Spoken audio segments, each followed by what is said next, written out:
हनुमान जी से मांगो और तुमको बच्चा हो जाएगा। ठीक है। तो ये व्यक्ति बोले ठीक है, सब कुछ ट्राई कर लिया, ये करा। अब ये इतना ज्यादा हर जगह ट्राई कर चुके थे तो हनुमान जी को जाके बोले, हनुमान जी प्लीज मेरे मुझे एक पुत्र दे दीजिए। ठीक है।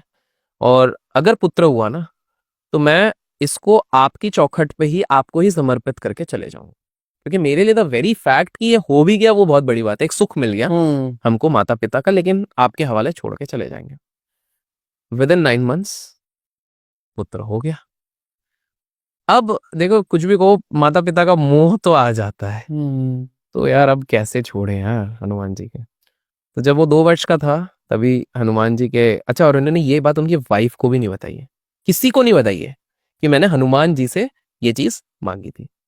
तो ये गए और जाके हनुमान जी को बोले सॉरी, आप तो भगवान हो, थोड़ा सा आप समझिए ना, मेरा पुत्र मोह हो गया है, तो इस बार इस जन्म में छोड़ दीजिए, ऐसा करके सॉरी करके निकल गए। किसी को नहीं पता, सिर्फ हनुमान जी को पता है। ठीक है।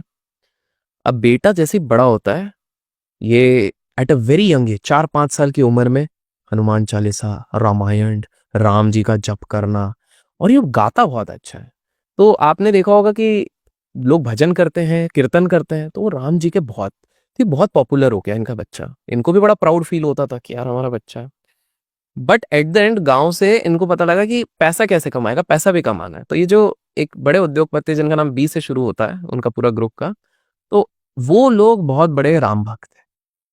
तो उन्होंने अनाउंस करा कि हमको हमारे जितने फंक्शन प्लस रोज हमारे बंगले पे भी जब आरती होगी तो हमें कोई ऐसा चाहिए जो बहुत सुरीली आवाज में प्रॉपर तरीके से इसी को गा सके। तो उसके ऑडिशंस चल रहे थे।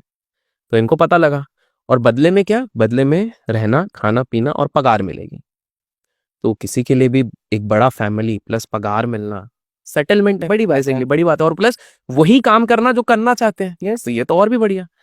तो ये लोग गए, जब फादर अपने सन को लेके गए, वो देख रहे हैं कि यार ऑडिशन पे ऑडिशन चल रहा है, उनको कोई पसंद ही नहीं आ रहा है। बोले ये तो नॉर्मल गा रहा है, ये गा रहा है। तो बोले ऑडिशन खत्म। तो बोले अरे एक बार आप इनको ट्राई तो करो। बोले अरे नहीं। तो वो जैसे इन्होंने शुरू किया वो मुग्ध हो गए, मेस्मराइज्ड हो गए बिजनेसमैन। बोले आप हायर्ड है, आप ही रहेंगे, आप इस हिसाब से। अब वो जो बिजनेसमैन थे, उनके पर्सनल गुरु कोई और नहीं, नीम करोली बाबा थे। ठीक है। सो नीम करोली बाबा जब कैंची धाम से उस तरफ आ रहे थे, तो इन्होंने बाबा को बोला, बाबा आप तो हनुमान जी के भक्त हैं, तो हम तो एक बिल्कुल वो लेके आए हैं, बहुत प्यारा गाता है, हमारे सारे फंक्शंस में गाता है, आप मिलेंगे? बाबा बोले कि देखिए हम तो हनुमान और राम जी के नाम पे तो हम बिल्कुल मिलेंगे, देखते हैं इतनी कौन तारीफ कर रहे हैं। बट उन्होंने शर्त रखी, एक किवाट रहेगा, किवाट के पीछे सिर्फ मैं और वो रहेंगे, प्राइवेट में मिलूंगा। तो बोले ठीक है। इनको भी बताया, देखिए हमारे स्वामी जी है, गुरु जी हैं, ऑफेंड कुछ नहीं करना है, सुनना है। तो बोले ठीक है। तो ये उस रूम में गए, किवाट बंद हुआ, और सीधे नीम करोली बाबा जी ने उसको कहा, तेरा बाप झूठा है, तेरे बाप ने जो कसम दी थी हनुमान जी को उसने पूरी नहीं की है। अब बेटे को भी नहीं पता है वो क्या कसम की बात हो रही है। हाँ। और पता तो किसी को भी नहीं है एक्चुअली में। तो बेटा बोलता है कौन सी अब वो ऑफेंड हो जाता है, मेरे कुछ भी करो माता पिता का नाम कैसे ले सकते हो। तो बोले एक काम करो, मैं बात कर लूंगा मेरे शिष्य से, तुमको छुट्टी मिल रही है, गाँव जाओ, पापा को कन्फ्रंट करो और फिर आओ। तो उसने इधर बोला कि बोले अगर ये चीज सच निकली तो मैं नौकरी वोकरी सब कुछ छोड़ के हनुमान जी की सेवा में, क्योंकि डील यही थी कि मैं हनुमान जी के इसमें रहूंगा, हनुमान जी की सेवा में लग जाऊंगा। बोले जाओ। वो जब गए और पिताजी को कन्फ्रंट किया, तो पिताजी के पैरों तले जमीन निकल गई। बोले ये बात तो तेरी मम्मी तक को नहीं पता है, किसने बताई? तो बोले नीम करोली बाबा ने। तो बोले वो तो हनुमान जी ही हो सकते हैं, क्योंकि हनुमान जी के अलावा मैंने किसी को ये बात बोली ही नहीं है। तो इसको क्लियर हो गया, आंसू आ गए कि भाई ये बात तो सच है।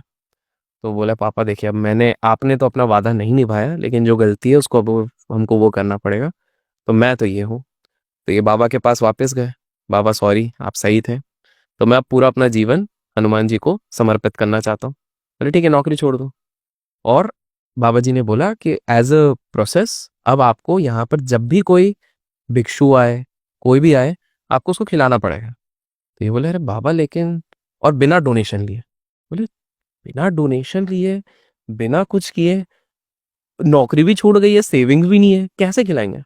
बोले अब सरेंडर करो, हनुमान जी ने जो था वो सब हो सरेंडर जाएगा। करो। आज भी वहां पे, अब लोग गेस करेंगे मैं कौन सी मंदिर की बात कर रहा हूँ। आज भी उस मंदिर में हजारों की तादाद में रोज लोग आते हैं। उस मंदिर में कोई डोनेशन नहीं जाता है। स्टिल कहाँ से खाना आता है, कहाँ से भोग आता है,